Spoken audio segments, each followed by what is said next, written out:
Bonjour à toutes et à tous, ici le Canary, en direct de la simulation parlementaire très agitée décidément, en direct du coup d'Espol.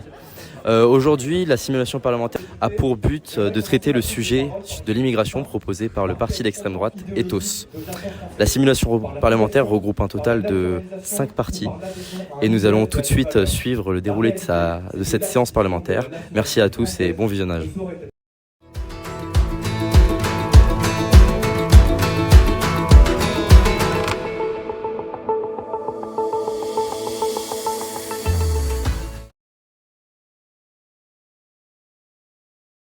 Alors nous avons la chance d'être le parti majoritaire, ce qui nous incombe énormément, mais qui fait de nous les premiers représentants de la lutte contre l'extrême droite, et surtout quand une proposition vient de l'extrême droite, notamment sur leur lubie de l'immigration.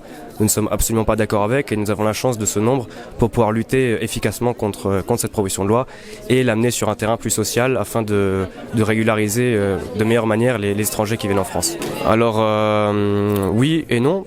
D'un côté, la droite assez unie, les deux plus gros partis sont le FIR suivi de Nouvelle Gauche, donc la gauche est beaucoup plus unie et beaucoup plus forte aujourd'hui que la droite et que l'extrême droite.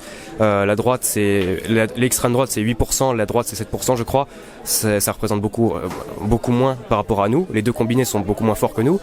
Il y a une deuxième chose à dire, c'est que oui, nous sommes unis sur l'article 1, sur l'article 3 et sur l'article 4 avec Nouvelle Gauche et avec le MLD aussi sur l'article 4 pour poser quelque chose en commun, pour faire une sorte de front humaniste ou républicain comme vous voulez l'appeler, pour contrer les propositions de l'extrême droite et pour montrer qu'il reste une majorité d'humanistes en France face aux propositions d'extrême droite qui prennent de plus en plus de place dans l'actualité aujourd'hui.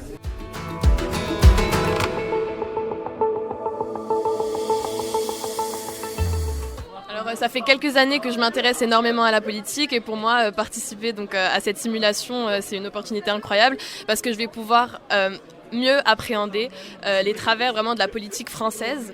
Moi, je viens de l'étranger, je viens du Maroc, c'est ma première année en France et c'est vraiment super de voir un petit peu la façon dont la politique s'organise et de voir un petit peu comment les étudiants de France ont une ouverture sur les sujets. Aujourd'hui, c'est l'immigration, donc ça s'annonce d'être très sulfureux. Et voilà, j'ai hâte de voir comment les futures personnes qui vont diriger ce pays abordent la question.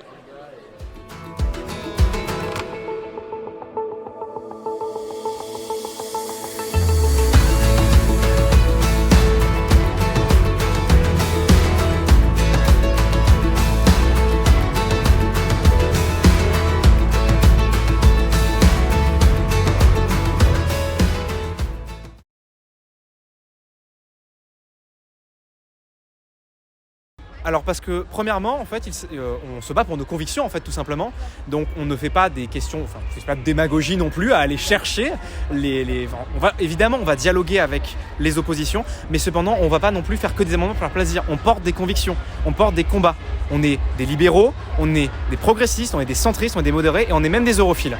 Donc on a des convictions et on se bat pour elles. On va pas faire plaisir à l'opposition à tout bout de champ, même si il est vrai qu'on trouve des terrains d'entente avec l'opposition et c'est normal parce que c'est comme ça que fonctionne la démocratie. On voit notre front républicain qu'on a eu, mais on ne va pas faire tous nos amendements en fonction de l'opposition non plus. Alors il faut savoir que le parti a des positions claires et que en général la consigne de vote est respectée par tous nos députés.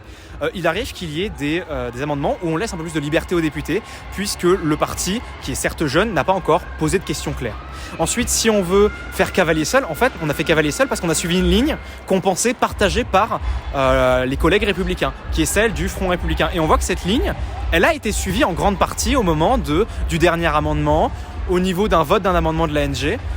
Donc on a fait cavalier seul. En soi, on a surtout suivi notre ligne et on est resté sur cette ligne du début à la fin sans renier nos convictions tout en dialoguant.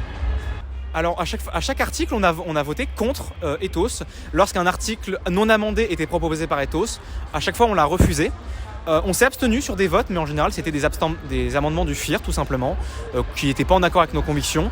On n'était pas on voulait faire barrage à l'extrême droite, on n'était pas pour ses convictions, on n'allait pas voter pour, mais on n'allait pas non plus voter contre des alliés de ce front républicain, surtout quand la question, c'est pas nos querelles personnelles entre partis républicains, mais la question de l'extrême droite au pouvoir. c'est nous qui avons proposé la simulation. On savait qu'il y avait beaucoup de choses qu'on a proposées qui n'allaient jamais passer étant donné la composition. Le FIR sont venus en énormément d'effectifs, ce qui fait qu'on savait que ça n'allait pas passer, mais on est là pour faire comprendre aux gens qu'on a des idées, qu'on n'a pas peur de les défendre et qu'ils peuvent nous rejoindre si jamais ils en ont envie. Au contraire, on était seuls face à tous les autres partis et c'était prévu. Et je ne vais pas dire qu'on a proposé des articles de loi justement pour être seul, pour être isolé, mais on savait que ça allait arriver. En fait, contrairement aux autres partis, on ne veut pas être dans le compromis avec des gens qui ont des idées radicalement différentes aux nôtres, au point que nous on pense que c'est dangereux. On est là pour débattre, on est là pour l'échange d'idées, bien évidemment, ce qui est très sain en France et ce qui est très sain en République. Mais sinon, on ne veut pas entrer dans faire des alliances avec les autres partis, ça serait revenu à nous trahir nous-mêmes. Ce qui était inenvisageable, surtout pour un sujet comme ça où nous avons des idées très tranchées, on va dire. En fait, nous, ce qu'on défend au RDR, c'est vraiment l'assimilation. Donc, qui dit assimilation, c'est-à-dire qu'on a des personnes qui viennent en France et pour la changer. Donc, en fait, pour venir imposer leur mode de vie, leur culture, etc. Et nous, en fait, ce qu'on dit tout simplement, c'est que quand on vient dans un pays, il y a un dicton qui disait à Rome, on vit comme les Romains, et bien en France, on vit comme les Français. Donc, quand on vient dans un pays, on s'assimile à la culture, du pays. Cela commence tout d'abord par parler la langue du pays, s'imprégner de son histoire, de sa culture, de son mode de vie. Et donc voilà. Et donc concernant l'immigration, oui, c'est un problème que des personnes viennent en France avec une volonté en fait de la changer tout simplement. Et parce que la France, c'est pas une page blanche. La France, c'est quand même un pays qui a plus de 1500 ans, par exemple, de culture chrétienne derrière elle, et on peut pas non plus effacer tout ça. Donc oui, moi je reste quand même très attaché aux valeurs, aux traditions françaises, et pour moi, je n'ai rien. Les personnes qui viennent en France, très bien. Si elles veulent s'assimiler, si elles aiment notre pays, si elles veulent servir notre pays, eh bien je leur dis, je leur ouvre vraiment les bras grands ouverts. Mais par contre, les personnes qui viennent en France pour espérer la changer, eh bien moi je dis non. Voilà. Pour rajouter un mot peut-être ? En fait, sur le sujet, l'idée c'est pas d'accueillir tout le monde. On vous parlait de défi des vagues migratoires, mais on a déjà des millions de pauvres en France et en fait, quand on est de droite, on veut d'abord privilégier les siens et ensuite on peut aider les autres. On n'est pas fermé à aider les autres. D'ailleurs, c'est pour ça qu'on a d'ailleurs voté pour le dernier texte de loi pour l'accueil des immigrés, parce qu'on pense que certes on doit moins accueillir, mais on doit mieux accueillir.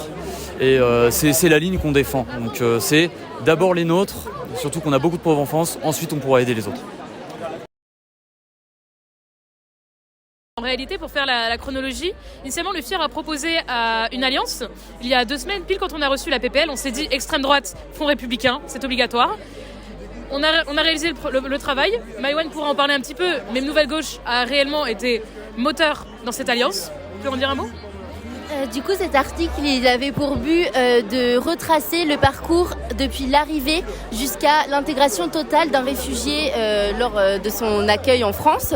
Et il a été rédigé entièrement par moi-même et Renan, donc de Nouvelle Gauche. Et le FIR ensuite se l'est approprié, mais c'était un accord commun. Et il faut savoir que le but, c'était vraiment de montrer et d'insister sur le fait que notre ennemi commun, c'était l'extrême droite, et donc ethos, et que peu importe qu'on soit de droite, du centre, de gauche, finalement, on était tous d'accord sur cette idée. Et c'était vraiment ça le but de cet article. Et il faut savoir que le RDR, donc le parti de droite, s'est retiré hier, donc 24 heures avant la simulation de cet accord, malheureusement, et certains d'entre eux ont voté contre, alors que nous défendions seulement les valeurs républicaines qui sont pour nous primordiales et qui n'ont pas de parti, mais qui sont fondamentales dans nos institutions françaises. Donc la PPL dans son état est adoptée.